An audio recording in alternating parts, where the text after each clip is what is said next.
Merci d'être là. Nous allons animer cet atelier avec Frédéric Roy. Nous sommes co-animateurs du groupe de travail sur les conditions d'exercice des mandats. Alors, on va vraiment juste relayer les questions de nos collègues qui se posent sur le mandat. Et bien évidemment, chacun dans la salle est invité à poser les questions qui le préoccupent. Alors, on s'est aperçu dans le cadre du groupe de travail qu'on était nombreux à pas très bien connaître les droits sociaux des élus. Donc c'était l'occasion aussi de faire ce point d'information pour permettre à chacun de récupérer de l'information.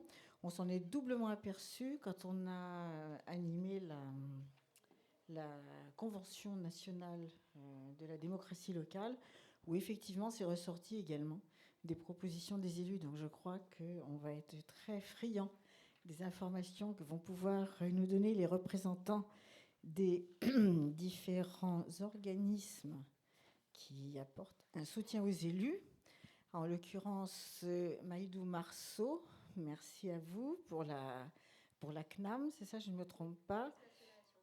Voilà, merci. Laurence Tiernemann, voilà, on ne s'est pas vu tout à l'heure. Merci de la DGCL. Qui est avec nous également. Présentez-vous. Benoît Rochon, chef du bureau des régimes de retraite de base à la direction de la sécurité sociale. Merci. Et puis Aurélie Agostini, merci à vous également, qui pourra nous dévoiler tous les secrets de l'IRCANTEX, c'est ça? Voilà. Donc je pense avoir cité tout le monde. Merci Monsieur Rochon de vous être présenté. Voilà. Et si tout le monde veut bien, on peut commencer par les questions qui intéressent les divers droits sociaux. Alors, peut-être vous rappeler aussi qu'il y a quand même une brochure qui a été éditée par l'AMF sur le statut de l'élu. C'est une brochure qui est très complète. Vous le savez tous, tout ce qui concerne notre statut se promène dans beaucoup de différentes codifications et c'est important d'avoir un document qui rassemble le tout. Donc je vous invite à aller sur le site de l'AMF si vous n'avez pas cette brochure. Et en tout cas, on va commencer peut-être par l'accès aux différents droits sociaux. Et du coup, c'est à Maïdou Marceau qu'on va s'adresser. Donc je crois que vous avez une petite présentation. Je vais vous laisser nous la délivrer. Merci. Oui, bonjour à tous. Merci d'être là. C'était pour vous parler un petit peu de comment se faire connaître auprès de l'assurance maladie pour réussir à faire ensuite avoir ses droits. D'abord, les droits sur la prise en charge des frais de santé. Donc, tout élu, au moment de son élection ou de sa réélection, doit se faire connaître auprès de l'assurance maladie et de signaler sa situation d'élu. Donc, soit lui-même, soit c'est sa structure d'exercice de mandat, sa collectivité territoriale, son EPCI, qui peut le faire pour lui. Donc, la démarche est relativement simple pour l'assurance maladie, peut-être compliquée pour les gens qui ne connaissent pas. C'est-à-dire qu'il faut remplir un formulaire. Je vais utiliser des noms barbares. Le formulaire 750 de demande de mutation. Voilà. Vous avez tout qui est récapitulé sur le site de l'assurance maladie qui s'appelle amélie.fr. Vous le remplissez et vous nous adjoignez la justificatif de votre élection. Ça peut être un procès-verbal, ça peut être un résultat de vote, voilà, un JO, ça peut être voilà, tout ce qui va faire foi. Et ensuite, vous allez être rattaché au régime général pour, si vous aviez pas d'activité professionnelle, vous serez rattaché au régime général et vous aurez tous vos droits, sous réserve que vous soyez sur le territoire français de façon régulière depuis plus de 3 mois. C'est la règle qui s'applique à tous les assurés de l'assurance maladie française. Et si vous êtes salarié ou exploitant agricole à la MSA, vous aurez une partie de vos droits qui sera connue à l'assurance maladie et qui vous permettra, si vous êtes en activité, de bénéficier des indemnités journalières en cas d'arrêt de travail, à la condition que vous cotisiez sur vos indemnités d'élus. Donc voilà. Ce que vous nous dites, c'est qu'il faut faire C'est qu'il faut faire la déclaration, même si on est déjà affilié à une Oui. caisse d'assurance. D'accord. Voilà, il faut se faire connaître, même si vous êtes assuré auprès de votre caisse primaire, on ne devinera pas que vous êtes élu. Voilà. Et donc, on a besoin que vous nous le signaliez. Oui. Conseiller, adjoint, maire, tout élu. Ça vous permet d'avoir des droits, au moins au titre, voilà, pour vous faire rembourser vos frais de santé. Et si jamais vous venez à perdre votre emploi, vous aurez au moins cette prise en charge au titre de votre statut d'élu. Pour l'ouverture aux indemnités... Juste, excusez-moi une question. Est-ce sur ce point-là, qu'en échangeant à midi, vous nous avez dit que quand on est réélu, il faut refaire une déclaration? Absolument. Quand vous êtes réélu, il faut refaire une déclaration et nous transmettre, pareil, le PV, le GO, voilà, pour nous signaler la prolongation. Excusez-moi, juste une question. Alors, certains élus n'ont pas procédé effectivement à l'affiliation au régime général comme il se doit en début de mandat, sauf qu'ils ont un niveau d'indemnité de fonction qui fait que le logiciel d'indemnité les fait cotiser automatiquement. Est-ce que ces élus-là vont pouvoir quand même générer des droits, même s'ils ne se sont pas fait manifester auprès de... Ils vont se générer des droits parce qu'ils vont avoir cotisé. Par contre, pour pouvoir bénéficier du calcul de l'indemnité journalière, comme on ne les connaît pas, donc c'est très basique, hein, mais comme on ne les connaît pas, on ne va pas rattacher. Donc ils ne pourront pas bénéficier d'indemnité journalière s'ils ne sont pas connus. Donc il faut se faire connaître parce que sinon on ne saura pas que vous êtes élu et on ne fera pas le lien. On va vérifier qu'on a bien compris. J'ai une activité professionnelle, je suis élue. Donc, j'ai une activité professionnelle, je cotise avec des droits à l'assurance maladie. Je suis élue, je fais une seconde déclaration au moment de mon élection. Et si je tombe malade, mes indemnités journalières, je vais les percevoir dans la conséquence de mon emploi. Et ça ne va pas se cumuler. Les indemnités liées aux indemnités d'élu ne se cumulent pas.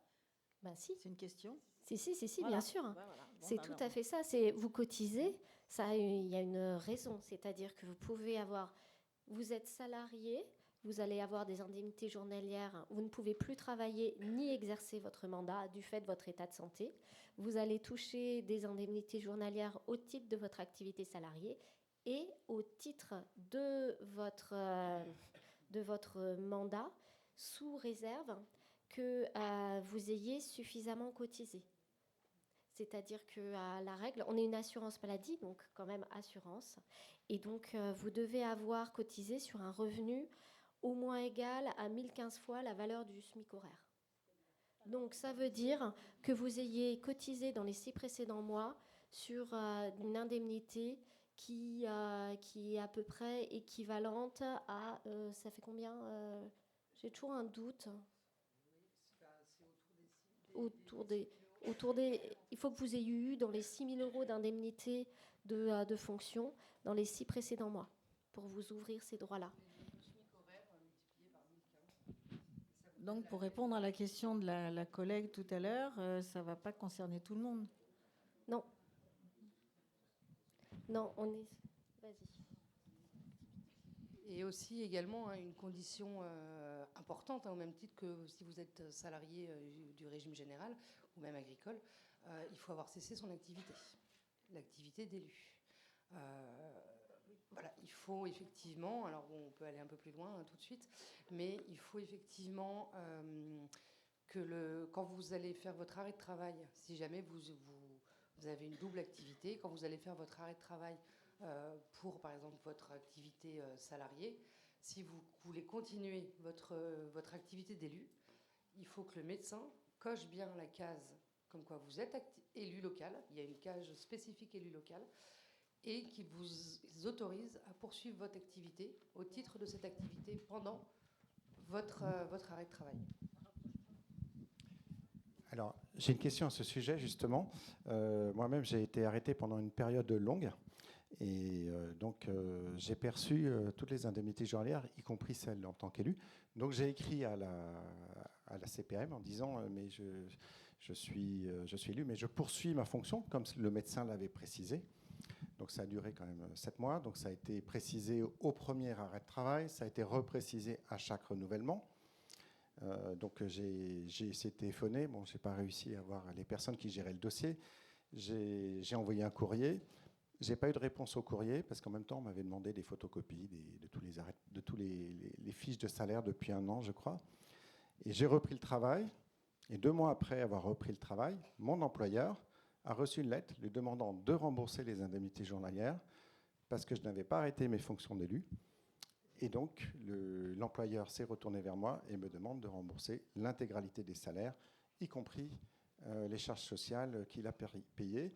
Et il a commencé à faire des retenues sur salaire, sur mon propre salaire, pour se rembourser des indemnités, enfin de ce qu'on lui demandait, et le fait qu'il m'ait versé un salaire, prétextant que finalement, j'y avais pas droit. Donc, il me demande de rembourser. Donc, j'ai saisi la commission de recours amiable. Et là, j'attends, j'ai rien. Voilà. Donc, c'est quand même plus de 50 000 euros. Ça, c'est un vrai sujet qui n'est pas très bien connu. Normalement, le médecin doit explicitement autoriser sur la prescription d'arrêt de travail. Alors, ça a été fait. Ça a été fait. Ça a été fait, ça a été fait à 4 reprises. Et à chaque fois, il y a marqué autorisation, maintien des fonctions d'élu, autorisation d'exercer les fonctions d'élu. Non, donc ça a été écrit, effectivement, il l'a écrit. Voilà. Alors, c'est aussi parce que certains médecins n'ont pas les formulaires à jour. Et donc, comme ils ont des vieux formulaires, du coup... Alors, il l'a voilà. écrit, effectivement, il l'a écrit, mais il l'a écrit là où il pouvait. Il m'a dit, mais j'ai pas d'autre endroit pour écrire. Voilà pourquoi donc, ça n'a pas dû être identifié. En fait, en termes de droit général de l'assurance maladie, on n'a pas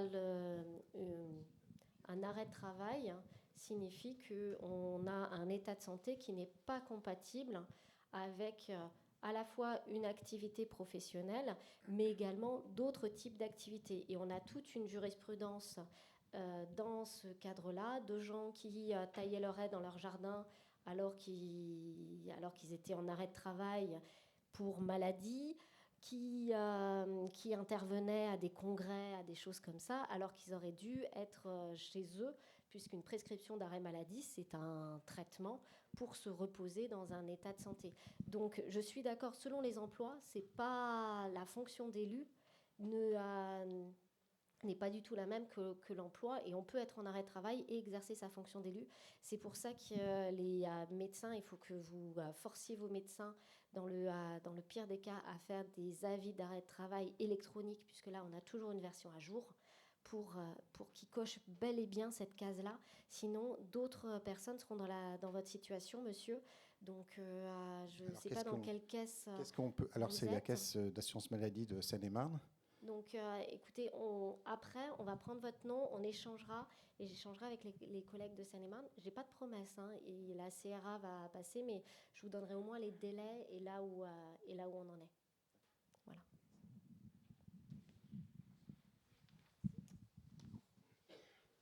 J'ai fait le tour à peu près de ces éléments. C'était pour bien que vous soyez informés de ce point-là. Excusez-moi, juste dans le cadre de la sensibilisation, lorsqu'un élu donc, exerce une activité professionnelle et qu'il est en arrêt maladie, doit-il faire une double déclaration de l'arrêt maladie auprès de la CPAM? C'est-à-dire, est-ce qu'il doit à la fois déclarer son arrêt maladie en tant qu'employé, mais également en tant qu'élu? Et si c'est le cas, dans quel délai? Merci. Alors, en tant qu'employé, normalement, l'employeur, du coup, va faire une attestation de salaire. En général, ils les font en DSN ou dématérialisés sur notre entreprise. Sinon, il peut le faire, effectivement, si c'est un petit employeur. Souvent, ça arrive de le faire encore en format papier. Donc ça, c'est l'employeur qui s'en charge. Côté élu, effectivement, ce que je vous conseille, c'est dans ces cas-là de fournir vos bulletins d'indemnisation, enfin d'indemnité de fonction. Je ne sais pas trop sous quel format, comment ça se représente. Et d'indiquer également que, éventuellement, même si vous êtes... d'indiquer si vous êtes en arrêt de travail, aussi, également au titre de cette activité-là, ou si jamais, comme monsieur, finalement, vous continuez votre activité, faire un courrier pour signaler, attention, sur mon avis d'arrêt de travail, il est bien indiqué dès le départ. Nous, éventuellement, on pourrait effectivement peut-être indiquer. D'accord. Bon, on va regarder effectivement votre dossier, mais voilà, je pense que va nous le dire effectivement dès le départ de l'indemnisation. Voilà. Mais après... Pour compléter en termes de démarche, si vous êtes salarié du régime général ou rattaché au régime général, un seul arrêt de travail suffit. Nous, on va faire le lien, on va combiner les choses et on ne vous demandera pas 2 arrêts de travail. Si vos indemnités journalières relèvent de la MSA, dans ce cas-là, vous aurez besoin de fournir 2 arrêts de travail parce que sinon, vous risquez d'avoir un délai extrêmement important et vous apercevoir qu'on n'a pas forcément tout le temps reçu au titre de votre fonction d'élu tous les éléments. J'espère que c'est clair. Merci. Vous souhaitiez apporter d'autres précisions sur votre régime? Bien. Donc, je te passe la parole pour le deuxième point. Vas-y. Donc c'est Madame, je sais plus là, du coup. Donc Monsieur Stierman, oui, voilà. Donc sur notre proposition pour accélérer les modifications des formulaires CERFA d'arrêt de maladie pour limiter les incidences qu'il peut y avoir entre le moment de la déclaration et le moment de l'arrêt. Oui, c'est effectivement un sujet qui est bien identifié côté DGCL. On travaille depuis longtemps avec l'Association des maires de France. Il y avait une fiche qui avait été actualisée par la Direction générale des collectivités locales que l'on retrouve effectivement dans le guide statut de l'élu local édité par l'AMF. Et le sujet a été signalé au ministère de la Santé, alors aussi bien par notre direction que par le président de l'AMF qui a écrit encore récemment tant à l'Ordre national des médecins qu'au ministre de la Santé. Il s'agit d'assurer une meilleure information des praticiens pour rappeler, s'il y avait déjà eu une première étape qui avait été dans la loi engagement et proximité, où il a été inscrit expressément dans le Code de la sécurité sociale que le médecin qui établit l'arrêt doit inscrire de manière formelle la possibilité pour l'élu de continuer à exercer son mandat, pour éviter effectivement de l'exposer à être en violation des dispositions du Code de la sécurité sociale qui prévoit que lorsqu'on est en arrêt maladie, effectivement, on ne peut pas exercer d'autres activités que celles autorisées. Donc cette information des praticiens, elle doit passer normalement par une modification du CERFA avec une précision de la notice. Alors, effectivement, dans le CERFA assurance maladie, enfin le formulaire avis d'arrêt de travail, vous avez une case élu local. Elle devrait normalement être complétée par un développement spécifique aux élus locaux dans la notice à destination du praticien, explicitant pourquoi il est important qu'il autorise ou non l'activité, enfin, s'il estime que l'état de santé de l'élu lui permet d'exercer son mandat, et les conséquences éventuelles pour l'élu en cas de non-autorisation. Donc voilà, le sujet est en cours. Alors, je crois que c'est très administratif, mais les procédures d'adoption et d'homologation des CERFA sont assez longues, mais c'est un sujet que nous suivons. Est-ce que vous avez identifié différents cas de figure? Parce que ça peut être contesté par l'employeur. Si le médecin prescrit, vous savez comment ça se passe dans notre pays, si on ne définit pas la nomenclature des cas, il peut y avoir après débat sur... c'est simplement le fait que le médecin déclare que le prolongement de l'exercice du mandat est compatible avec l'arrêt de travail suffit. Oui, ça suffit. Après, s'il y a contestation de l'employeur, c'est pour ça qu'on a des médecins conseils à l'assurance maladie qui vont convoquer l'élu, dans le cas où ça arriverait, et qui établiront si l'effection de son mandat et tout simplement si l'arrêt de travail est bien compatible avec l'état de santé de la personne et est nécessaire pour une guérison de la personne. Donc ça reviendra à l'avis des médecins conseils de l'assurance maladie. On est sur la procédure de droit commun, en fait, pour l'employeur qui contesterait les conditions d'un avis d'arrêt de travail. Alors, là, on a parlé de la situation des élus qui exerçaient une activité dans le secteur privé, pour lesquels voilà, c'est une obligation d'avoir cette autorisation d'exercice de l'activité d'élu local. S'agissant des élus fonctionnaires en activité, il y avait déjà eu des échanges et des réponses du gouvernement, notamment dans des questions écrites, pour inciter très fortement l'élu qui est fonctionnaire, qui poursuit son activité professionnelle, qui se trouve en situation d'arrêt maladie, de demander à son praticien de l'autoriser, si son état de santé le permet, à exercer son mandat. Le système n'est pas le même pour les fonctionnaires. Il n'y a pas de dispositif d'indemnité journalière et il n'y aura pas de remboursement en fait, des indemnités qui auraient été perçues parce qu'il n'y avait pas d'autorisation. Mais le fonctionnaire en arrêt maladie peut être soumis à des contrôles de la part de son employeur et son employeur pourrait s'étonner par exemple qu'étant en situation d'arrêt de travail, il puisse exercer son mandat. Donc, je crois que c'est un élément qui est repris dans le guide de l'AMF pour conseiller très très fortement voilà, à tout élu qui, quelle que soit sa situation, d'obtenir cette autorisation, toujours si son état de santé le permet. Est-ce qu'il y a des questions dans la salle sur ce point-là? Oui, bonjour, Michel Lhomme, maire de Sébar. Donc une question, justement, dans le cas où un élu se retrouve en arrêt de travail, n'est pas autorisé par son médecin à assurer son mandat, quid du versement de ses indemnités en tant qu'élu, sachant que s'il ne cotise pas, donc la sécurité sociale. Parce que, par exemple, c'est un adjoint, il n'a pas un montant d'indemnité suffisant qui pourrait justifier le fait de cotiser à la sécurité sociale. Alors, le dispositif est à plusieurs étages. Donc,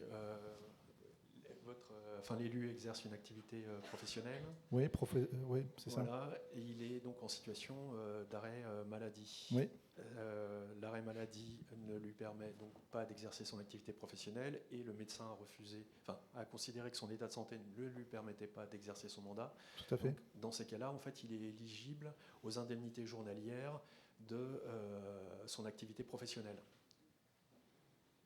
C'est ce que il est rattaché en fait à un régime de sécurité sociale par son activité professionnelle et donc là il bénéficie de ce régime-là. Et alors, je ne sais plus si on est dans le dispositif où lorsque les indemnités journalières perçues par l'élu sont inférieures à son indemnité de fonction, la collectivité peut lui verser un complément pour en fait, qu'il ait le maintien du niveau de rémunération lié à son indemnité de fonction. Et si ce n'est pas le cas, c'est-à-dire qu'il a des indemnités en tant qu'élu qui sont inférieures à son salaire, donc dans ce cadre-là, et qu'il ne cotise pas au titre d'élu, il bénéficie en fait des indemnités journalières. Oui. Mais qui lui paye alors? Le régime d'assurance maladie lié à son activité professionnelle. Mais pour la question des indemnités de l'élu, s'il n'atteint pas les plafonds, en fait, il aura un refus au titre de ces indemnités élues et nous ne paierons que sur la partie salariée. Donc derrière, sur l'indemnité de fonction, moi je ne suis pas experte en réglementation du droit des collectivités. Donc je ne peux pas vous dire si la commune ou la collectivité territoriale a le droit de maintenir cette rémunération. Ça, je ne peux pas vous le dire. Je ne suis pas une experte. Parce que normalement, nous élus, nous sommes tenus en fait à rétribuer des prestations effectives. Or là, il n'y a pas de prestations effectives puisque l'élu, en l'occurrence, met en pointillé son mandat. On a de toute manière, sur les indemnités journalières, on a une perte de revenus qui est conséquente. L'assurance maladie indemnise à hauteur de 50%, en tout cas s'il n'y a pas de subrogation de l'employeur. Donc on est juste sur un faible maintien de revenus. Donc on a des pertes importantes pour toute la population et encore plus fortement si la personne est élue et qu'elle n'a pas assez d'indemnités pour pouvoir s'ouvrir des droits aux indemnités journalières par l'assurance maladie. Merci. En fait, si je peux me permettre, on est dans le cas où l'élu donc ne cotise pas au régime général sur ses indemnités de fonction et qui a par ailleurs cessé l'exercice de son mandat puisqu'il est en arrêt maladie. Donc effectivement, dans la mesure où il perçoit des indemnités journalières de son activité professionnelle, la collectivité suspend le versement des indemnités de fonction parce qu'on n'est plus dans l'exercice effectif des fonctions. Donc effectivement, vous, dans ce cadre-là, dès lors qu'il perçoit des indemnités journalières de son activité professionnelle, la commune doit suspendre le versement des indemnités de fonction. Il en irait différemment si jamais sa situation personnelle ne lui permettait pas de percevoir des indemnités journalières, auquel cas la commune aurait l'obligation de maintenir l'intégralité des indemnités de fonction. Donc c'est vrai qu'on est toujours sur des cas un peu à plusieurs étages, prendre en compte le fait que l'élu cotise ou non au régime général et le fait aussi qu'il perçoive ou non des indemnités journalières à titre personnel. Merci. Ça répond à votre question? Ah, c'est toujours très compliqué. Oui, c'est vrai. Quand on est dans ces situations-là, c'est jamais très simple. Et donc, en matière de droits sociaux, là, on avait un troisième point qui intéressait, enfin, sauf s'il y a d'autres questions, peut-être pas, qui intéressait les congés de maternité, de paternité des élus à temps plein. Et donc, la question qu'on se pose, c'est, en l'absence de dispositions spécifiques, je crois qu'il n'y en a pas, qui est spécifique aux élus locaux, quelles sont les règles applicables? Est-il possible de poursuivre son mandat pendant un congé de maternité ou de paternité? Et si oui, quelles en sont les modalités? Alors là, c'est vous qui pouvez répondre. Enfin, allez-y. Compléter. En fait, effectivement, l'AMF nous avait interrogé, nous on s'est rapproché de la direction de la sécurité sociale sur ces thématiques. Et il apparaît que une élue qui exerce à temps plein son mandat est affiliée de plein droit au régime général de la sécurité sociale. Donc, et dans ces cas-là, en fait, l'intégralité de ces indemnités de fonction sont assujetties aux cotisations sociales. En conséquence, elle a droit aux prestations au titre de l'assurance maternité. Et il y a simplement une période d'interruption du mandat qui doit être respectée. Enfin, c'est le délai de 8 semaines pendant lequel aucune activité ne peut être exercée. La conséquence, en fait, c'est si l'élu décide de poursuivre l'exercice de son mandat pendant cette période de 8 semaines, elle perd il y a une suspension des indemnités journalières. Ça fait partie des protections sociales qui encadrent le congé maternité. Alors, est-ce que ça veut dire que si l'élu décide de poursuivre son activité de mandat, du coup, elle n'a plus les indemnités journalières, mais elle perçoit son indemnité de fonction? Voilà, exactement. Mais elle a la période de 8 semaines pendant laquelle, en fait, elle ne peut bénéficier des indemnités journalières. Oui, d'accord. Si elle poursuit son activité, c'est ça. Et du coup, j'imagine que dans ces cas-là, on a déjà eu le cas. Oui. Alors, ça se passe comment? Non, en fait, la difficulté, c'est qu'on a certaines élus qui nous disent moi, au bout de 3 semaines, je me sens complètement apte à continuer l'exercice de mon mandat. Et donc, elle se pose la question de savoir, est-ce qu'avec l'autorisation préalable du médecin, puis-je poursuivre l'exercice de mon mandat pendant ce congé maternité? Alors, à l'heure actuelle, en l'état actuel des textes, effectivement, ce n'est pas prévu. Et l'une des propositions de l'AMF serait effectivement d'autoriser, lorsque la santé le permet, effectivement, aux élus de continuer l'exercice de leurs fonctions pendant un congé maternité, parce qu'aujourd'hui, elles sont dans l'obligation de s'arrêter 2 mois. Or, on a des collectivités où l'élu est seul avec une secrétaire de mairie, donc elle se voit mal arrêter pendant 2 mois l'exercice de sa fonction. Donc, ces questions-là, c'est vrai qu'elles sont très complexes. Peu d'élus s'y intéressent jusqu'à ce qu'il y ait un impact assez important dans leur vie personnelle. Là, vous aviez l'adjoint au maire de Fontainebleau qui vous rappelait 57 000 € lui sont réclamés parce que, pourtant, lui, il a respecté la procédure de déclaration, de poursuite de l'exercice du mandat pendant un arrêt maladie. Et pour autant, aujourd'hui, ce sont 57 000 € qui lui sont réclamés. Donc, l'objectif de ce point info, c'est à la fois de vous sensibiliser. Il y a un certain nombre de règles qui sont très peu connues, à la fois des élus eux-mêmes et des médecins, raison pour laquelle le président de l'AMF a tenu à ce qu'on organise ce point info, pour vous sensibiliser, parce que très souvent, vous vous y intéressez peu. Et c'est lorsqu'en fait arrive une catastrophe, je me permets de le dire, que vous vous posez la question, en fait, comment ça marche quand je suis en arrêt maladie et que par ailleurs, je suis élu et que je dois exercer effectivement ma fonction. Donc c'est vrai que ça paraît complexe. Nous, on essaye au maximum de vulgariser l'information et les services de l'État et les organismes sociaux ont eu l'amabilité donc d'être présents parmi nous pour répondre à toutes vos questions. Donc n'hésitez pas. Merci Judith. Je crois que c'est important parce que on voit tout au long de la journée que parfois on a des surprises dans le cours de nos mandats, mais c'est vrai que se retrouver dans des situations comme ça, si on peut l'éviter, c'est quand même tout à fait préférable. Et donc j'avais une question. Ah pardon, excusez-moi. Oui, moi je suis directrice d'une association de maires, donc je ne suis pas élue, mais on a beaucoup de questions sur ce type de problématique. Donc une question à un élu qui est assujetti aux cotisations sociales, qui s'affilie, ou bien un élu qui choisit de s'affilier parce que, comme c'est possible depuis peu de temps, même si ces indemnités ne sont pas 2800 et quelques euros par mois, peut-il mettre sous sa sécurité sociale ses enfants? Voilà, c'est une question, mettre comme n'importe quel salarié.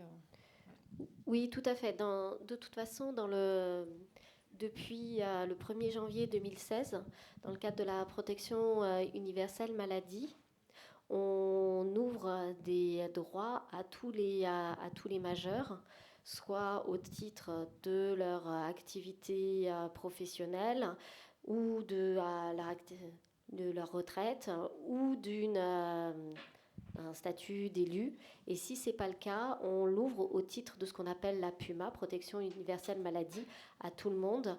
Et derrière, on ouvre des droits maladie à leurs ayants droit. Donc le statut d'élu ouvrira des droits à assurance maladie aux enfants également. Et pas d'inquiétude, si jamais la personne n'a pas d'autres activités professionnelles, si elle réside de façon stable et régulière sur le territoire français, si elle n'est pas réélue, elle continuera à pouvoir avoir des droits de remboursement aux frais de santé et également pour ses enfants qu'on appelle ayant droit. Merci à vous. Alors du coup, est-ce qu'il y a d'autres questions? Je suis désolée, je n'avais pas vu que vous étiez... Pas d'autres questions sur ces points-là, donc je passe le relais sur les questions de la retraite. Bien, donc on va passer à sauf s'il y avait des questions, mais si vous êtes toujours à temps sur la deuxième séquence concernant les retraites, je vais passer la parole à Madame Agostini sur le régime Ircantec élu, la retraite par points, la valeur, la liquidation, les délais de la demande, la rétroactivité. Enfin voilà, il y a un certain nombre de questions qui nous arrivent. Quel est le montant moyen de la pension Ircantec élu? Combien peuvent espérer percevoir les élus? Voilà, c'est tous ces éléments-là. Vous n'aurez peut-être pas toutes les réponses cet après-midi, mais on compte sur vous pour apporter les éclairages auxquels les uns et les autres sont amenés à s'interroger. Merci. Bien sûr. Alors déjà, bonjour à tous et à toutes. Donc, concernant la retraite des élus locaux, donc l'Ircantec, je voulais tout d'abord vous faire une brève présentation pour remettre un petit peu les choses dans leur contexte et savoir un petit peu ce que c'est que l'Ircantec, comment ça fonctionne, comment est-ce qu'on acquiert des droits, et puis aussi comment ça se passe une fois que j'ai terminé mon mandat. Donc j'ai fait, ça va être très très rapide, vous inquiétez pas, le sommaire paraît long, mais c'est en fait très rapide. Donc juste l'affiliation des élus locaux, parce qu'il y a une affiliation progressive des élus auprès de l'Ircantec. Comment est-ce que se constituent les droits des élus? La reprise de fonctions électives, quand vous reprenez un mandat de même catégorie ou d'une autre catégorie, comment ça se passe? Enquête d'essai, pareil, et puis les services en ligne. Donc, là, c'était juste pour faire un petit panorama des régimes de retraite en France, hein, juste pour vous dire que, vous voyez, l'IRCANTEC se trouve à droite. Donc à droite, complémentaire, c'est un régime complémentaire, hein, complémentaire du régime général sécurité sociale. L'IRCANTEC, c'est un régime par points. Donc, hein, on acquiert des points au sein du régime de l'IRCANTEC. En fonction des indemnités d'élus, plus les indemnités sont élevées, plus vous avez de points. Plus vous avez de points, plus vous avez de retraite. C'est aussi simple que ça. Donc là, je vous ai mis les catégories de mandats qui ont été affiliées progressivement auprès de l'IRCANTEC. Donc je vous laisse regarder rapidement. Hein. Donc les élus communaux et les communautés urbaines, donc depuis 1973. En fait, 73, hein, c'est une date un peu particulière puisque c'était la généralisation de la retraite complémentaire en France. C'est-à-dire que les employeurs ont été obligés de faire cotiser leurs salariés, en l'occurrence, auprès de la retraite complémentaire en France. Donc c'est pour ça que 73, on a eu d'abord les élus communaux et puis les présidents de communautés de communes. Alors, juste pour vous dire par rapport à cette date importante, c'est s'il y a eu en effet des fonctions électives avant, alors en tant qu'élu communal, avant 73, mais qu'il n'y a pas eu il y a eu perception d'indemnité d'élus, mais il n'y a pas eu de cotisation auprès du régime de l'IRCANTEC, il est tout à fait possible de faire valider ces périodes auprès de l'IRCANTEC. Hein, pour avoir des points supplémentaires, on peut faire valider ces périodes. Donc par catégorie de mandat, en effet. Hein, donc c'est un régime, donc comme je vous ai dit, par points. Hein, donc on acquiert des points par cotisation, par validation. C'est ce dont je viens de vous parler, en fait. Hein, c'est la validation des services passés avant 73. Et puis par points gratuits. En effet, vous pouvez avoir des points gratuits en tant qu'élu, en plus de ce que vous avez déjà par vos cotisations. Et les cotisations, elles sont prélevées par catégorie de mandat. Donc l'assiette de cotisation, sur quoi on cotise en fait, elle correspond au montant des indemnités perçues par les élus locaux. Donc si en effet l'élu renonce à ces indemnités, il ne cotise pas. Un élu qui ne perçoit pas d'indemnité ne cotise pas au régime de l'IRCANTEC. Tout élu local qui perçoit une indemnité de fonction doit obligatoirement cotiser à l'IRCANTEC. Par contre, à contrario, en effet, hein, c'est obligatoire. Les élus locaux cotisent à l'IRCANTEC sans limite d'âge, bon ça on le sait tous, et jusqu'à la cessation de leur fonction. En effet, tant que vous êtes en mandat, vous cotisez. Même si vous êtes retraité en tant que salarié, tant que vous êtes en mandat, vous cotisez et vous continuez à acquérir des droits. Donc un élu cotise dans les mêmes conditions qu'un salarié sur ce qu'on appelle de la tranche A et de la tranche B en fonction de l'indemnité. On cotise sur de la tranche A jusqu'au plafond de la sécurité sociale. Je vous ai mis le plafond pour 2023. Ça correspond à 3 666 € bruts par mois. Hein, et donc, toutes les indemnités qui sont au-dessus, bien sûr, c'est de la tranche B. Donc, les taux de cotisation sont identiques, pareil qu'un salarié. Et on proratise, bien sûr, les tranches A et B en cas de mandat multiple.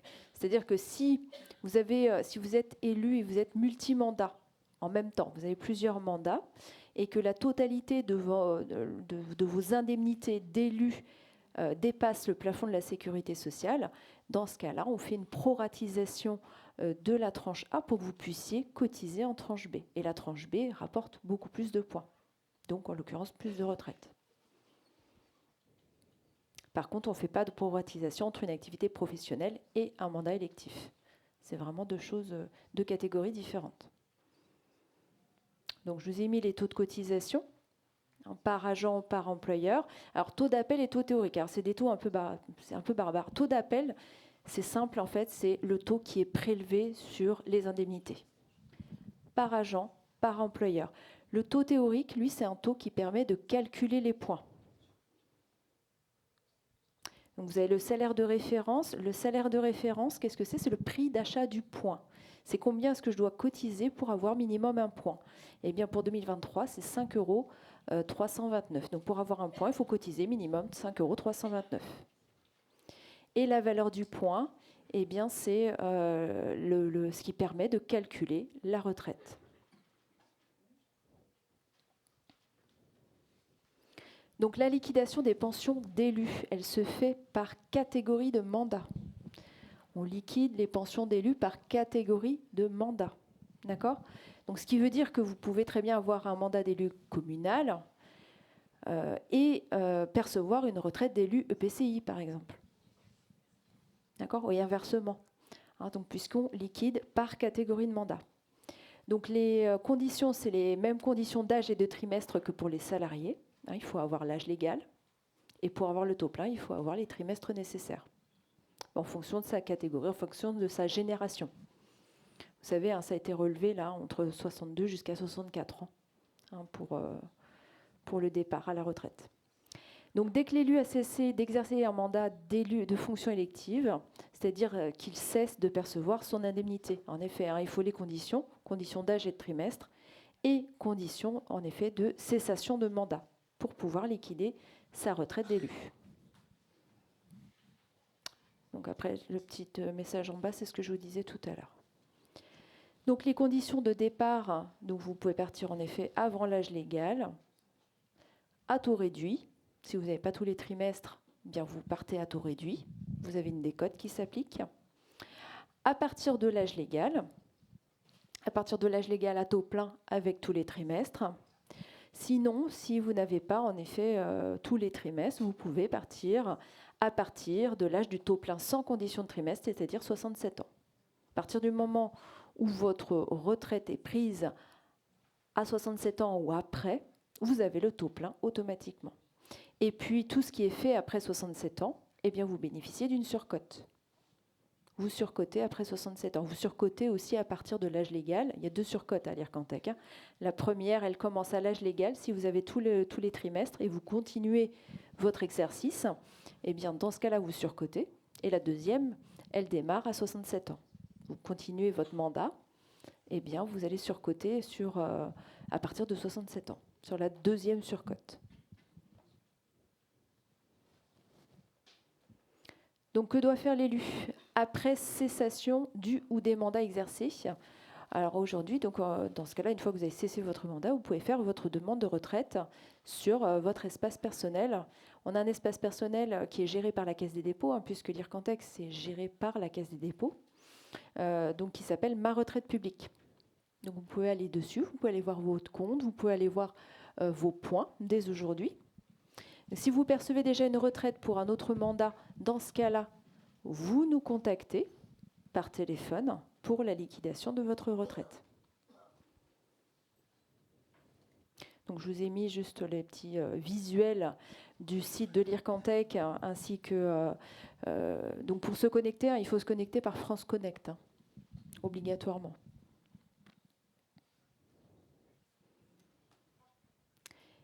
Et pour les reprises de fonctions électives, pour une même catégorie de mandat, il est impossible, bien sûr, de cumuler une pension de retraite et l'acquisition de nouveaux droits.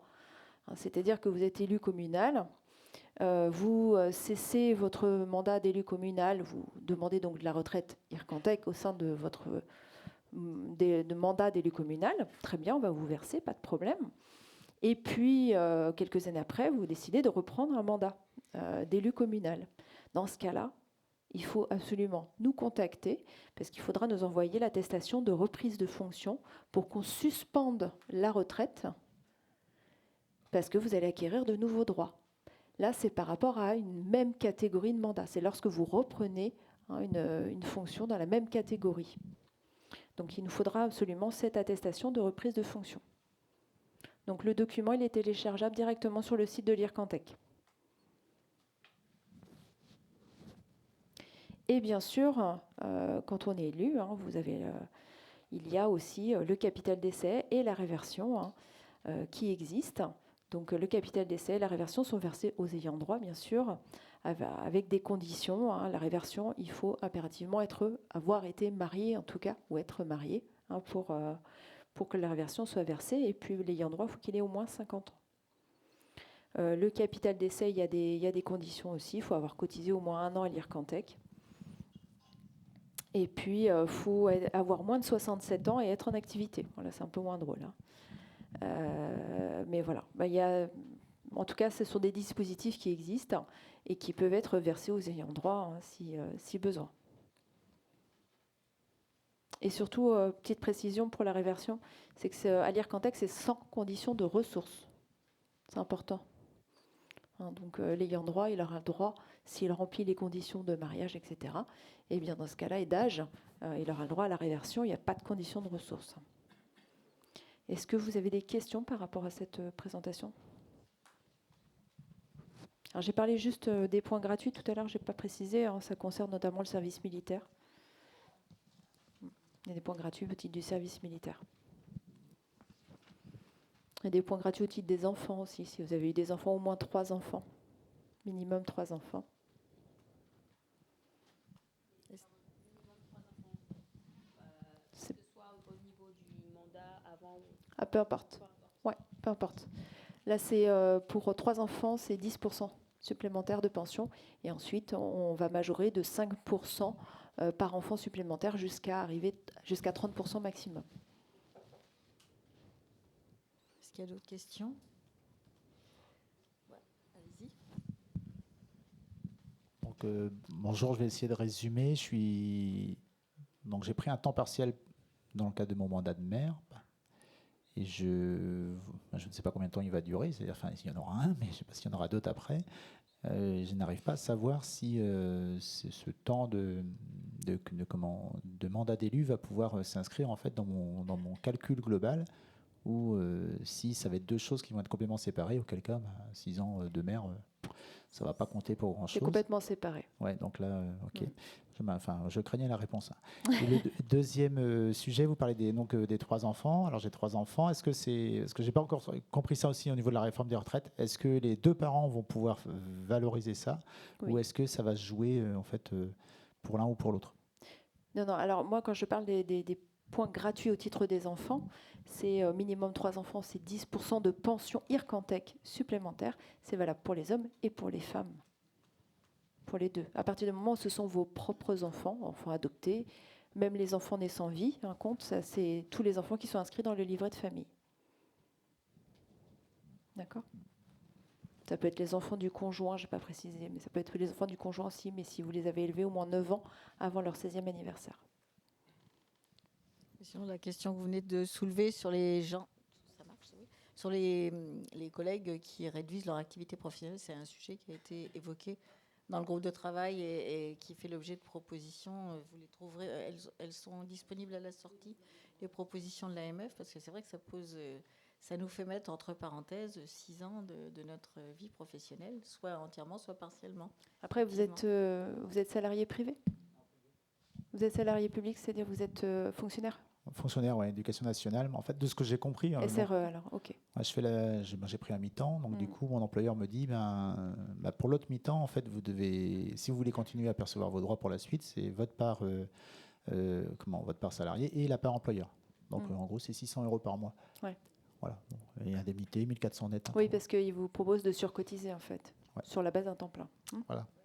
Tout à fait. Ouais.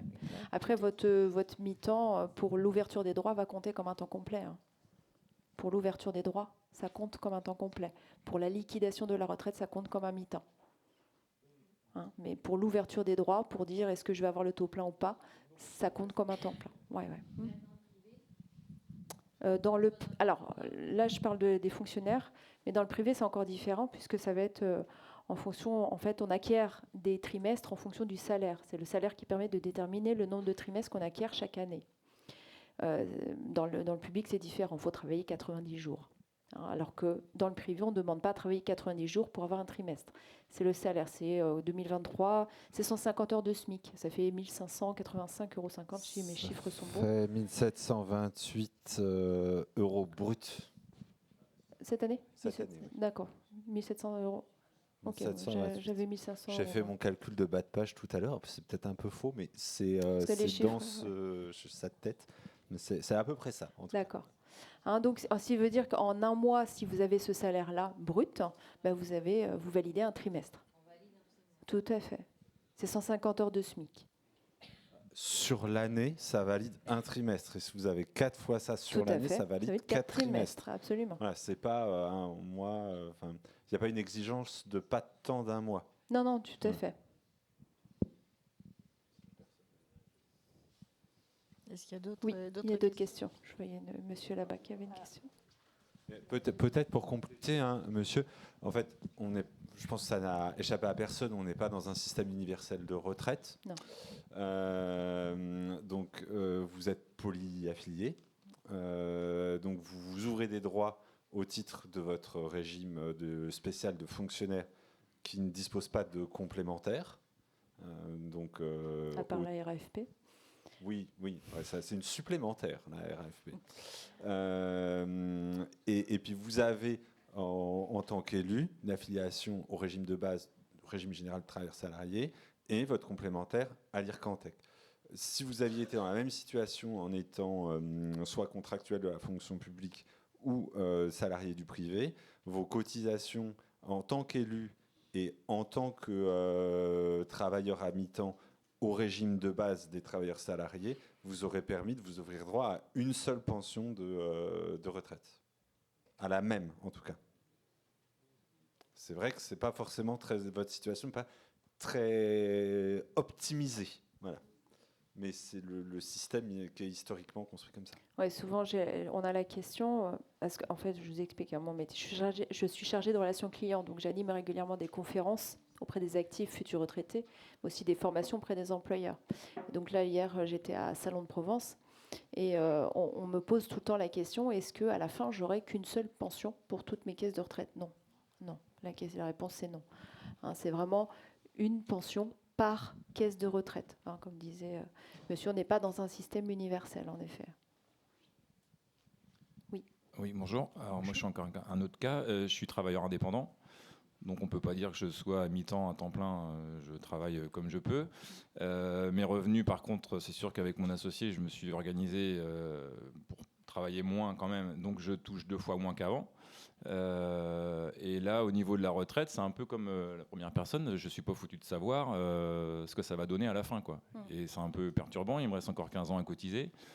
Si c'est pour en fait avoir divisé par 2 et toucher sur cette base-là, c'est inquiétant. Alors qu'en fait, sur notre relevé d'indemnité mensuel, on a bien une cotisation. On part d'un brut pour moi à 2100 à peu près, et j'ai un net à 1600 et quelques. Donc on cotise comme n'importe quel salarié. Donc moi je pensais que ça cotisait comme si j'avais un salaire équivalent en fait. Et là vous dites que non. Comme si je cotisais sur la base d'un salaire de 1600 cumulé à ce que je touche aussi à côté. Ce que je vous propose avant de répondre à votre question, c'est pour tout le monde faire un petit rappel sur comment on calcule une pension.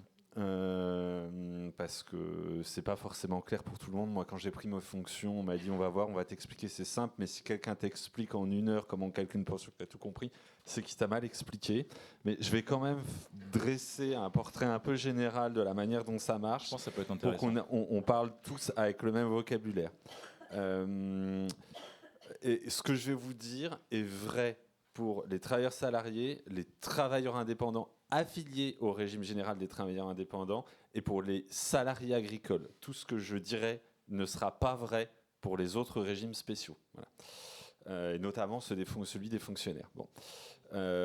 On exige de vous que vous travailliez, que pour valider au moment où vous allez liquider votre pension, on va faire la moyenne des salaires soumis aux cotisations par année où vous avez cotisé, et on va calculer le salaire annuel moyen des 25 meilleures années. Depuis 2012, je crois, on a une liquidation unique des 3 régimes que j'ai évoqués, et on fait ce salaire annuel moyen sur la base de ces 3 régimes. Donc TI plus TS, enfin travailleur salarié plus travailleur indépendant. Donc là, vous faites un seul salaire annuel ou revenu annuel moyen pour une année. La question justement, c'est est-ce que l'indemnité de mère rentre dans ce calcul ? Attendez, je vais répondre à la fin à cette question, mais parce que ce que j'explique maintenant, ça va me servir à répondre à toutes les autres questions qui sont plus dures et qu'on va me poser après. Donc on le multiplie par un taux. Donc si vous partez au taux plein, vous avez 50%. Et puis après, ça peut diminuer, augmenter avec une décote, une surcote. Et puis souvent, il y a un troisième paramètre qu'on oublie très régulièrement, c'est la proratisation. Donc on exige de vous, pour partir au taux plein, que vous ayez travaillé un certain nombre de trimestres. Vous avez aussi des possibilités de partir au taux plein sans avoir tous vos trimestres. C'est notamment le cas si vous partez à 67 ans sans avoir tous vos trimestres. Vous avez aussi des départs anticipés pour invalidité ou handicap. Dans ce cas-là, on multiplie donc, le salaire annuel moyen de 25 meilleures années, le taux, et une fraction du nombre de trimestres que vous avez validé sur le nombre de trimestres requis pour partir à la retraite. Bon. C'était clair pour tout le monde? J'ai essayé de faire simple. Voilà. Très bien. Bon, ça demande de faire un peu de mathématiques, pour ceux que ça fait loin. Voilà. Donc je vous dis, on est en liquidation unique pour les travailleurs indépendants, les travailleurs salariés et les salariés agricoles. Et donc vous touchez, il y a un calcul, il y a une pension. Donc vous êtes bien affilié à la CNAF-TI. Vous n'êtes pas avocat, une profession libérale obscure. Bon, très bien.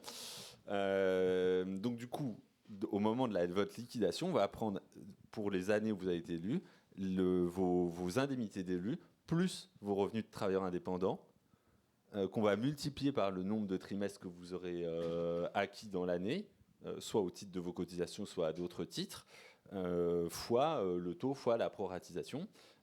Et donc vous aurez une seule pension au titre de vos deux activités actuellement. Donc pour vous, ça ne change pas grand-chose, sauf si vous avez perdu de l'argent.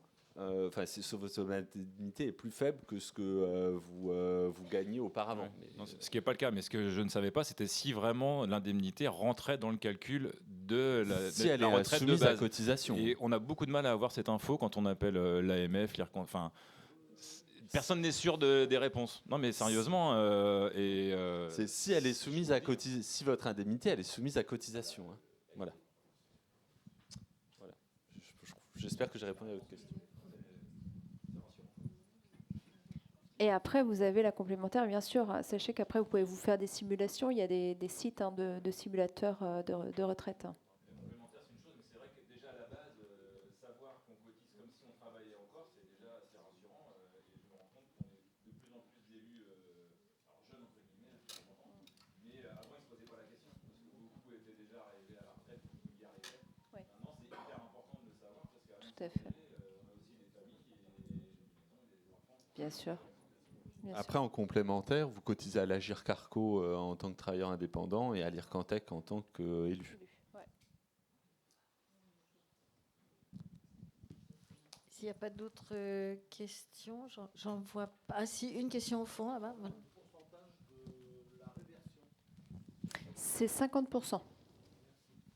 50% de vos droits acquis. Ensuite, s'il y a des ex-conjoints et ex-conjoints, c'est proratisé en fonction de la durée du mariage. D'accord. Alors, juste pour répondre à une question aussi qui avait été posée, une retraite d'élu en moyenne pour l'IRCANTEC, je parle, c'est environ 1 017 € par an, brut. Je parle toujours en brut. Hein. C'est une moyenne. 1 017 € par an, brut. Oui, tout à fait. Mais il faut savoir qu'un élu, alors je parle des élus communaux, un élu communal sur deux perçoit une indemnité inférieure à 360 € par mois. Donc forcément, c'est proportionnel. Hein. Le montant est proportionnel. Hein. Et un élu cotise environ 14 ans et 3 mois chez nous. La durée de cotisation d'un élu.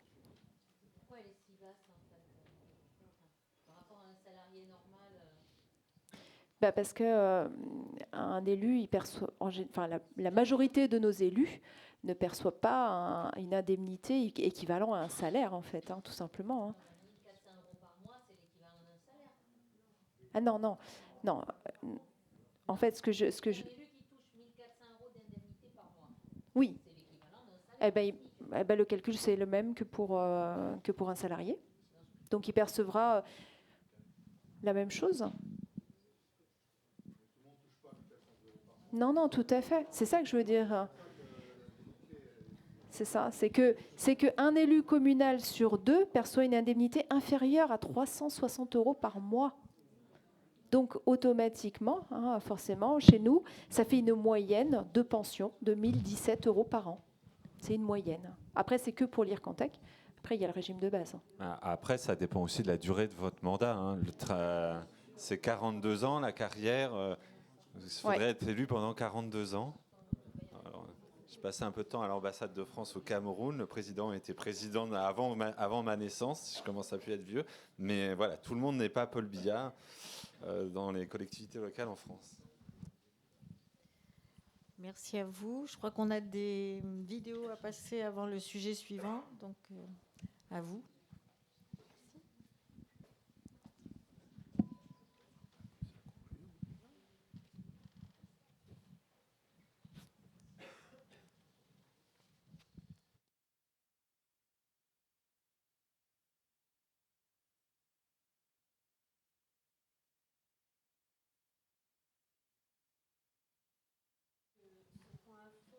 On a reçu des témoignages de 2 élus donc, qui ne pouvaient pas être présents, qui souhaitaient vraiment faire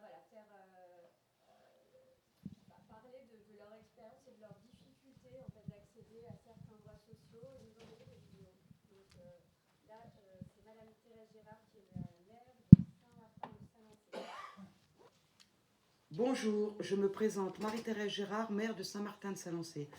Je profite de cette tribune pour vous exposer les difficultés que j'éprouve pour percevoir le minimum contributif. Avant cela, j'estime qu'il est important de vous exposer ma situation en tant que maire d'une commune rurale de 115 habitants. Je pense que bon nombre d'élus peuvent en témoigner. Être maire rural est devenu au fil du temps un véritable sacerdoce. Pour notre part, hormis Mathilde, notre secrétaire, nous n'avons aucun employé communal et aucun service pour nous accompagner. Dès lors, je suis tour à tour cantonnier, agent EDF, chef de chantier, médiateur, agent de police, agent NF, plus ou moins experte en urbanisme, contrôleuse de fosses septiques. Je m'arrêterai là, la liste étant non exhaustive, évidemment. Si je devais faire un CV au vu de mes compétences, je remplirais une feuille A4 recto verso, et peut-être même un peu plus.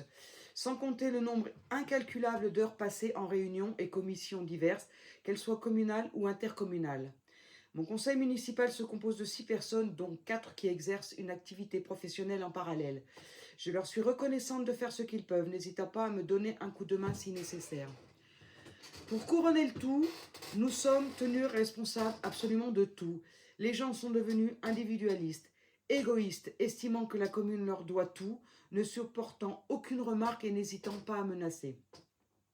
Dans ce contexte, la retraite était pour moi le moyen de m'impliquer davantage dans mon mandat, et ce, avec sérénité. Je peux vous affirmer avec certitude qu'aujourd'hui, cela n'est absolument plus le cas. Après 42 ans de travail et le nombre de trimestres requis, il me paraissait normal que je puisse prétendre à la retraite et au minimum contributif, lequel devait normalement m'être versé compte tenu de ma faible pension.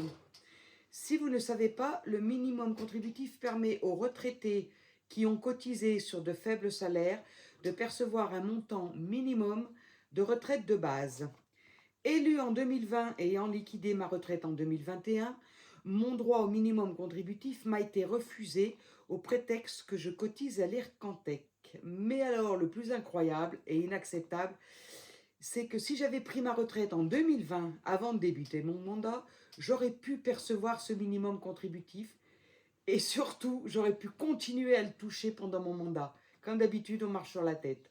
En conclusion, et là je m'adresserai à l'État, si vous voulez des maires en 2026, alors faites en sorte de ne pas épuiser cette source d'énergie et agissez en conséquence pour rendre cette fonction moins lourde à assurer, revoir le système de retraite, améliorer les indemnités, surtout dans le rural car nous sommes beaucoup plus exposés. Merci de m'avoir écouté.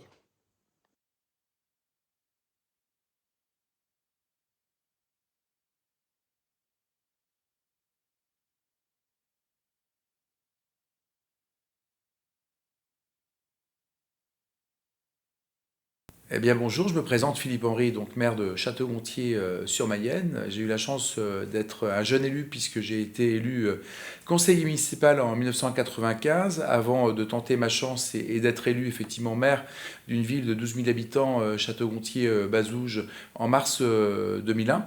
J'étais parallèlement à cela commercial, responsable commercial, donc salarié du privé. Et au vu de la disponibilité que la fonction me demandait, j'ai été amené effectivement à réduire mon temps de travail à une journée par semaine, ce qui me permettait effectivement d'exercer mes fonctions de maire et de vice-président à la communauté de communes du pays de Château-Gontier. En l'occurrence, pendant toutes ces années, j'ai conservé cette activité professionnelle parce que je ne souhaitais pas être un professionnel de la vie politique.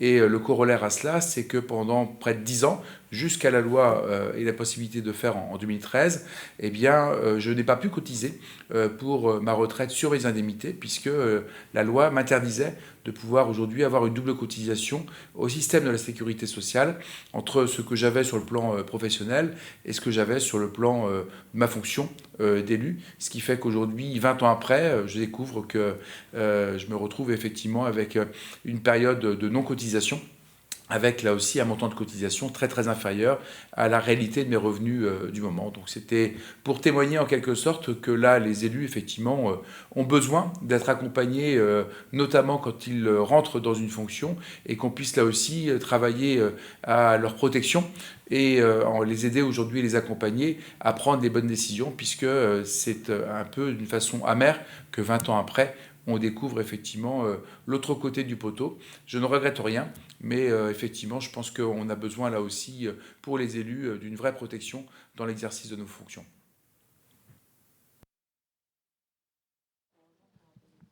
Bien, merci. Merci. Le décor est planté avec ces deux interventions, donc j'en dis pas plus, Monsieur Rojon. Je pense que les questions étaient dans la vidéo. Voilà, vous aviez tous les éléments. Alors, sur la première question concernant le minimum contributif, si vous me permettez, je vais commencer par une définition, parce que ça nous servira après quand vous m'interrogerez sur le cumul emploi-retraite, sur ce qu'est le principe de subsidiarité.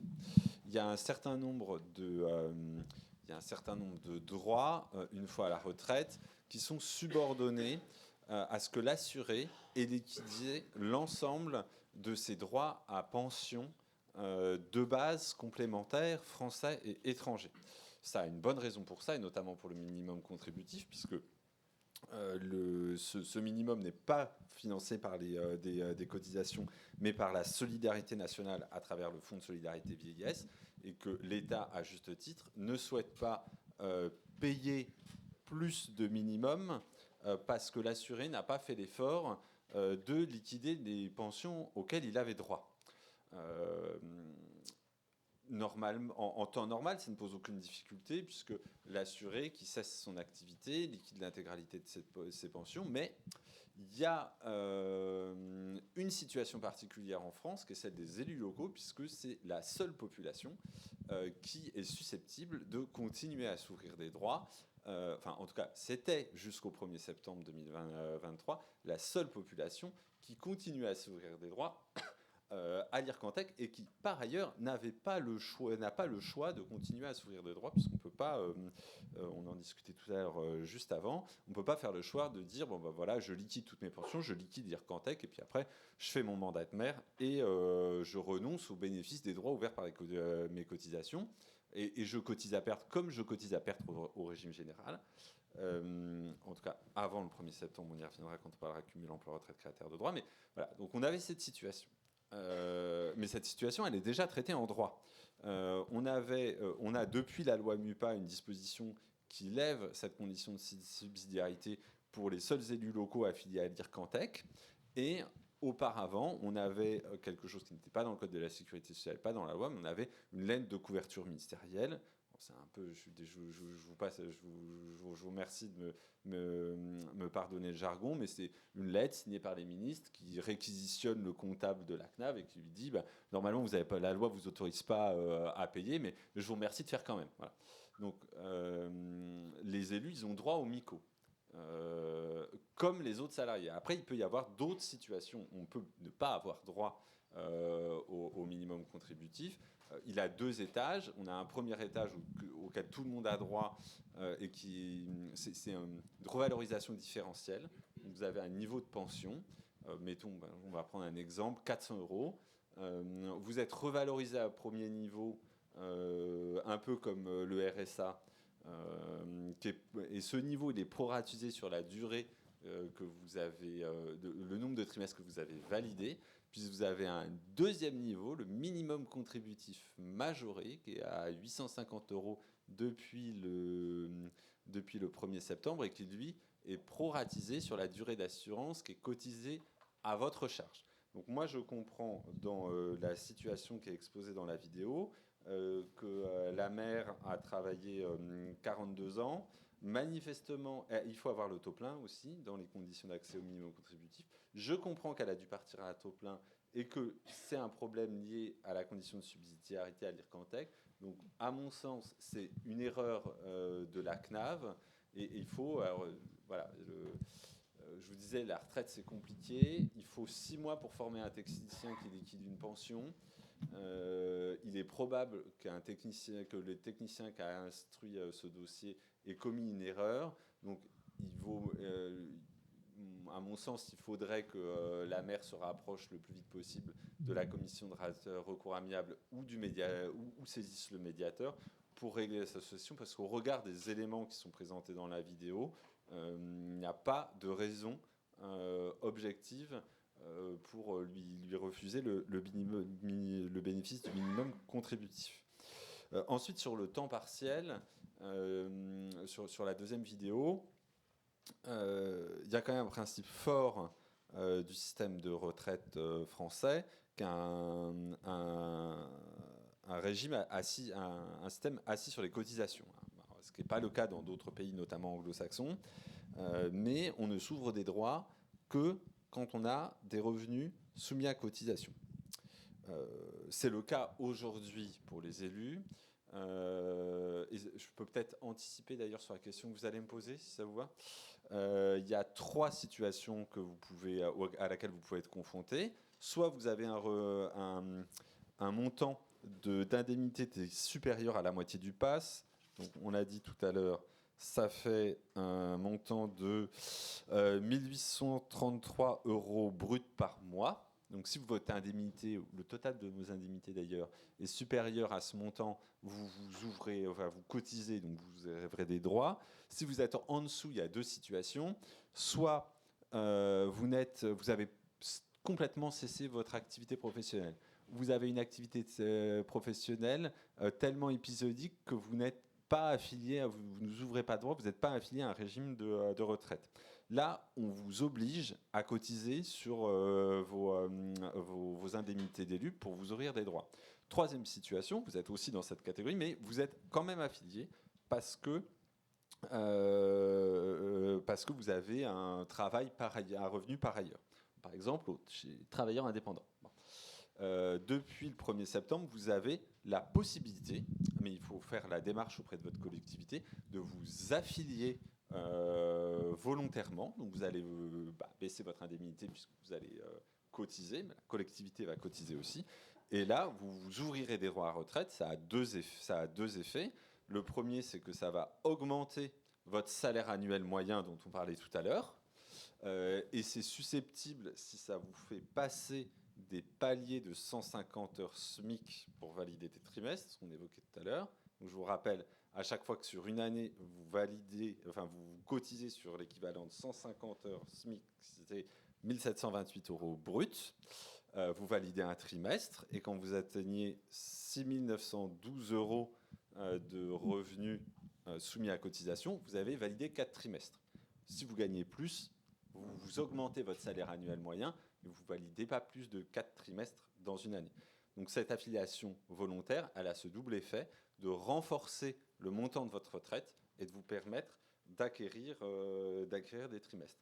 Pour les périodes antérieures où vous n'auriez pas cotisé et vous n'auriez pas validé 4 trimestres dans une année, depuis le 1er... Alors, précédemment, vous aviez la possibilité pour les années incomplètes où vous aviez validé au moins un trimestre de procéder à des rachats.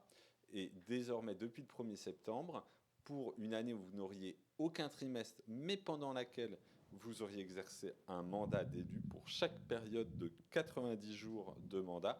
Vous pouvez vous racheter un trimestre. Et vous pouvez procéder à rachat dans la limite de 12.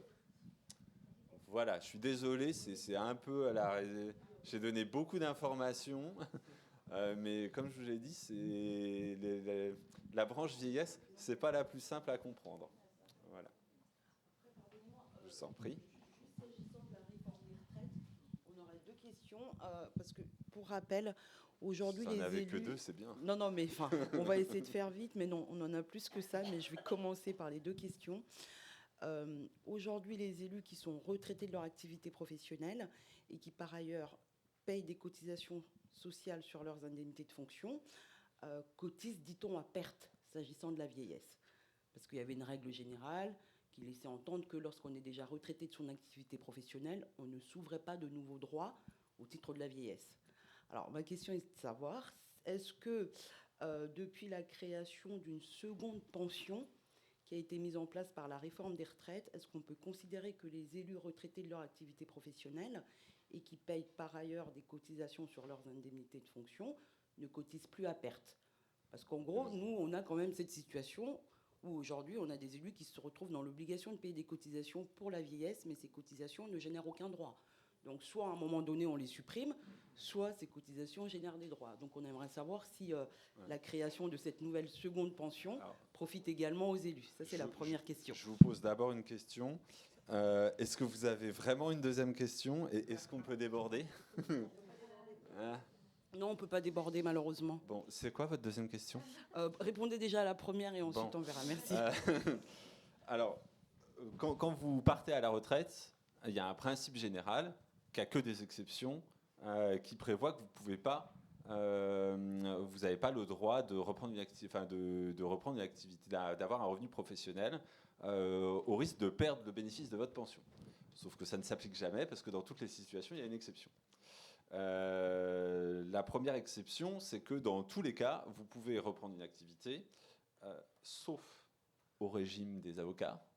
Vous pouvez reprendre une activité et le cumul de votre pension et de votre revenu doit se faire sous un plafond, soit à 160% du SMIC, soit qui dépend, et je vous renvoie au code pour le calcul, qui dépend de vos derniers revenus.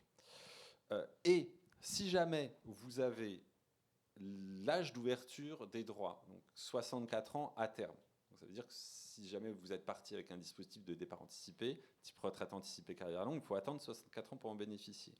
Que vous êtes parti au taux plein et que vous respectez la condition de subsidiarité, c'est là où on va avoir une discussion, vous pouvez cumuler intégralement tous vos revenus et toutes vos pensions.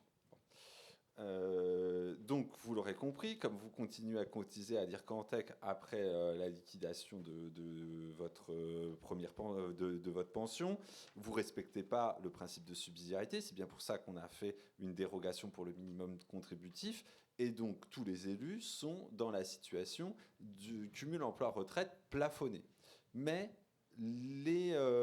jusqu'à maintenant, les indemnités d'élus étaient sorties du plafond. Donc, voilà, ça ne changeait rien. Sauf qu'aujourd'hui, depuis le 1er septembre, on peut s'ouvrir des droits à une seconde pension en cumul emploi-retraite, sous réserve d'être dans la deuxième situation du cumul emploi-retraite intégral. Et donc, on a mis en place la réforme pour les régimes de base. Comme vous le savez, c'est l'État, dans la grande majorité, décide de ce qu'on fait dans les régimes de base.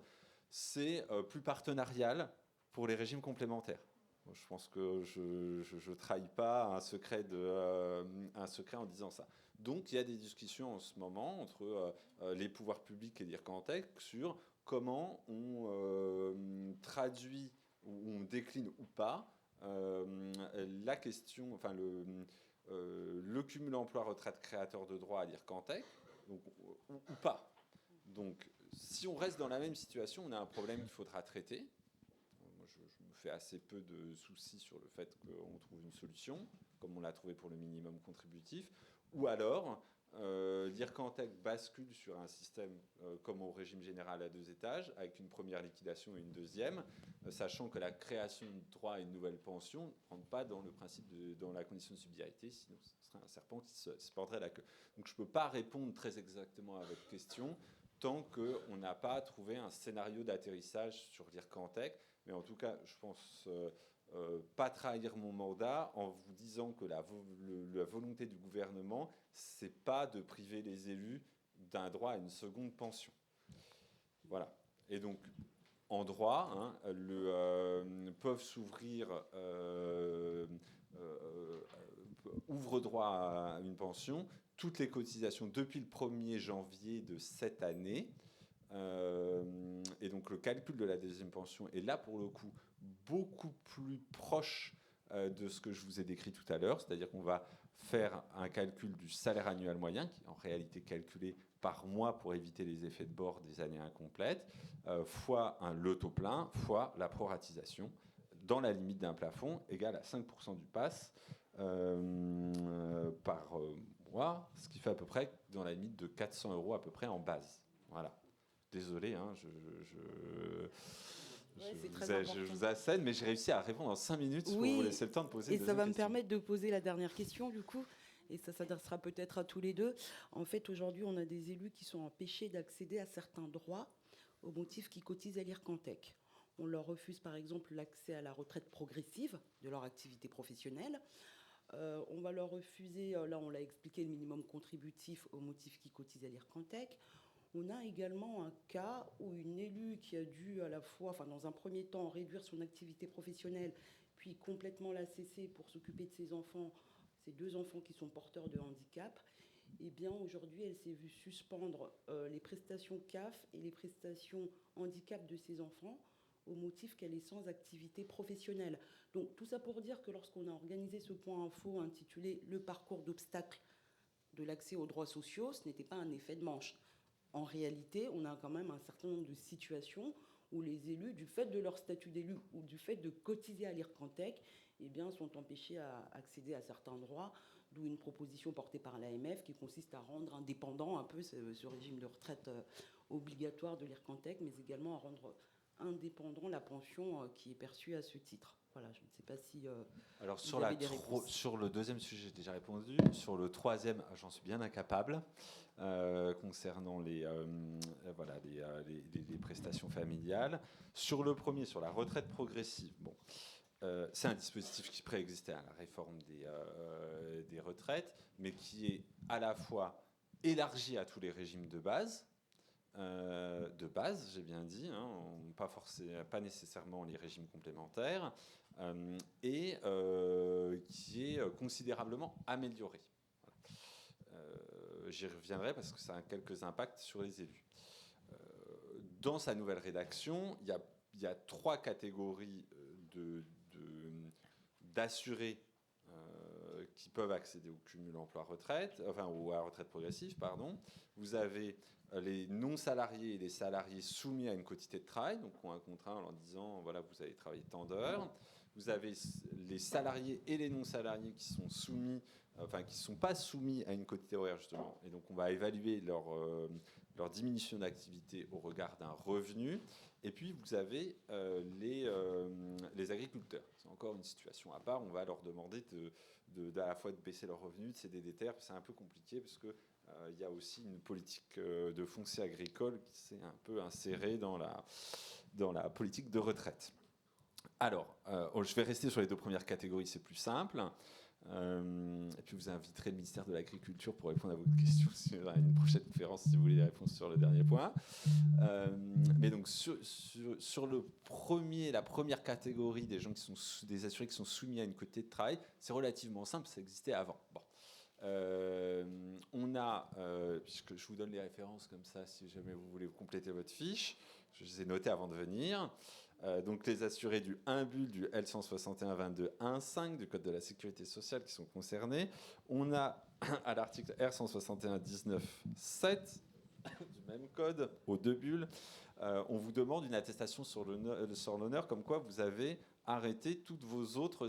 on vous demande d'avoir un temps partiel, mais on vous demande d'un certificat sur l'honneur. Vous avez cessé toutes vos autres activités professionnelles. Voilà. Ça sous-entend très fortement, sauf à considérer le mandat d'élu comme une activité professionnelle, et jusqu'à maintenant, je crois me souvenir de mes cours de droit public que ce n'est pas le cas, que l'exercice d'un mandat d'élu et la perception d'une indemnité d'élu ne fait pas obstacle à l'exercice, au droit à la retraite progressive. Voilà. Sous réserve de satisfaire aux conditions de la retraite progressive de droit commun. Voilà. Et puis après, il y a la situation sur laquelle vous nous avez saisi en septembre, je crois, d'artisans, de commerçants à qui on a refusé le bénéfice de la retraite progressive. Alors, on est en train de regarder avec la Caisse nationale d'assurance vieillesse. Donc je vais répondre un peu, mais en réservant un peu mon jugement à la fin de l'expertise du sujet. Mais soit on considère qu'en réalité, le mandat d'élu, c'est une activité professionnelle.